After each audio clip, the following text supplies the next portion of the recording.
We didn't expect rain today, but Andrew's got a solution. Instead of going sowing, we'll go and play with Paul's boat. Fits on there quite nice, doesn't it?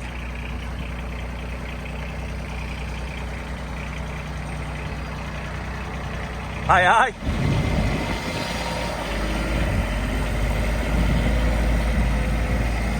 What's the Titanic?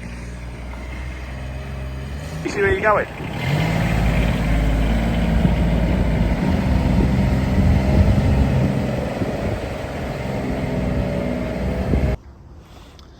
These are the feet off the Claydon, so they're worn completely away. Absolutely nothing left. That one's pretty much completely worn away, and this is a new one. Just amazing how abrasive soil can be. Oh, see, that's the worst, isn't it? Anyway, Andrew's just going to put them on now. He did it sort of folded up, but it's easy to do unfolded. But we need to put something underneath it because it's got to go underneath the drill. And then lift it up as high as we can and put a Merlot bucket underneath. It's like an axle stamp. That's better now. We've got the Merlot boom underneath it, so if anything happens, it'll fall on the Merlot boom. They have a little peg there that's spring loaded, and you push it in with a tool and hammer down. In fact, I'll show you the tool. Yeah, this tool here clicks in the top, presses the button in, and you hammer down on that. And it slides off, and the new one goes up, just hammers in and clicks in. That's what it looks like with no foot on. See the little silver button in the middle. So these are 7-inch wide, so it should sew this barley in a band 7 inches. That boot on the back there that's square, that comes off, and it has what we call a splitter boot on, so it comes out in 2 streams either side. So we'll swap them in a minute, and then that way then it's on bands 7 inches, 13 inches between them. Whereas when we're sowing beans, we want them quite wide rows, so the bees go down to the bottom and they pollinate and pod all the way down. So that's why we either use what they used to call a spoon share, which is about that shape, or worn ones of these. Dogs have been digging in the dog field, so we're going to take some soil up in the van. Or Robbie's. The beast has got to go back. But we're going to try it going up here first, because Andrew reckons it drives up this bank on its own. So we'll try it. It's pretty steep. Let's see. No problem. Don't want to go down there though. Now we've got to do like a 1,000,000 point turn on top of it, like Austin Powers. Is it recording? Yeah. Oops, I'll have to bleep that out. Oh no! Where are we going? Forwards. There we go, 2 shots. Where have you been? Where has it been? Let's see how good the stickers are now, see if they wash off. Nope. Definitely needs red wheels though.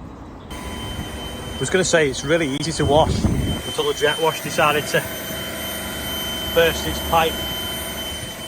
Yeah, I think it looks quite clean now. There's a few marks on the windscreen there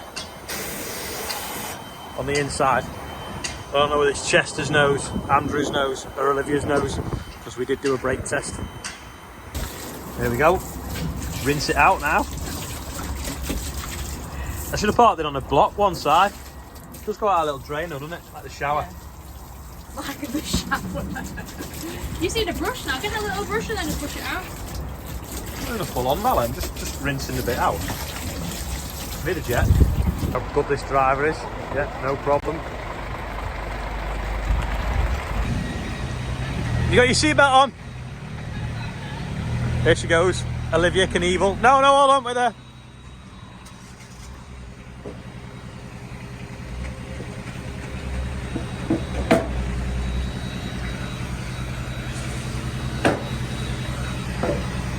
Right, go on, try that now. Da, da, da, da, da, da.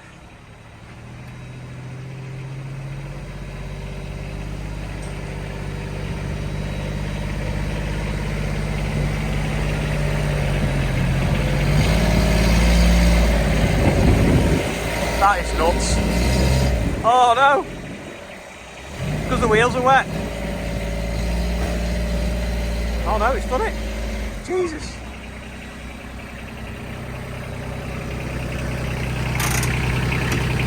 You used to change your pants. So go on, where have you come from?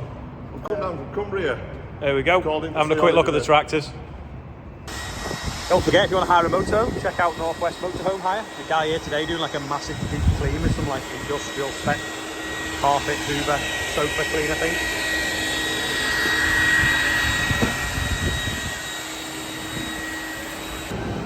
Just been looking for these. I found them in the workshop there. This is what we call a splitter boot for the drill. We split it to 2 streams of seed, and it's dead heavy, that box. And now the MINIMOG's gone back. I'm going to have to carry it by hand all the way around to the other shed.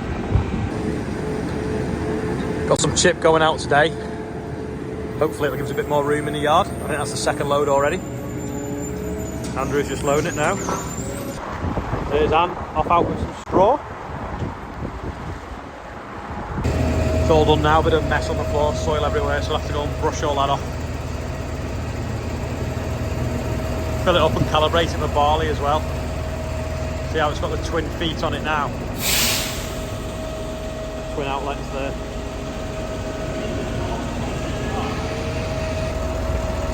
Some barley going in the drill now. Got the horse kit for calibrating it because the Claydon scales broke years ago. I think we left them out in the rain. We'll calibrate it for barley. What we wanted to drill today, but now we'll do it tomorrow if it stays dry. I'm sure horse design needs to be exactly a kilo. So in case you forget to turn it with an empty one on. I did do on this one. And at least you know the weight. So 195, so 1.95 kilos is now in there. Go back into here. And I type in 1.95. It thought it was 2.498 because it was last on bean, so 1.95. Enter. Enter again. It says he had an error of 21.9%. So to be honest, that means that the barley weighs 21.9% less than the beans, so sort of per hectolitre weight, cubic metre, bucket, bushel weight.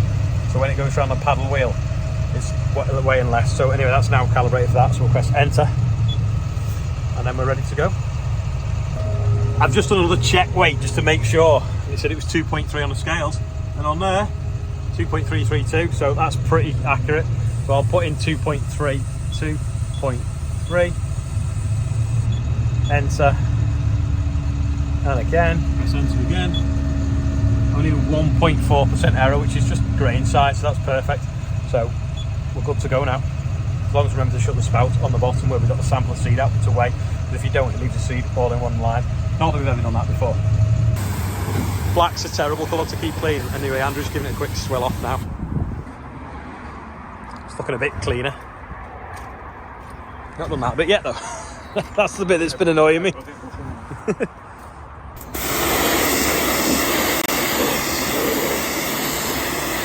That's better. Gone from yesterday having a tiny birthday bumper to loads today, but that also means that it's loads of money raised. So it's now £427 for the air ambulance. Now apparently the air ambulance, it costs £5,000, or it used to cost £5,000 every time it went up.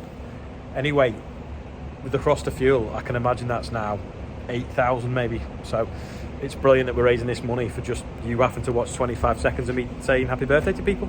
So if it's your birthday and you're not on there, happy birthday anyway.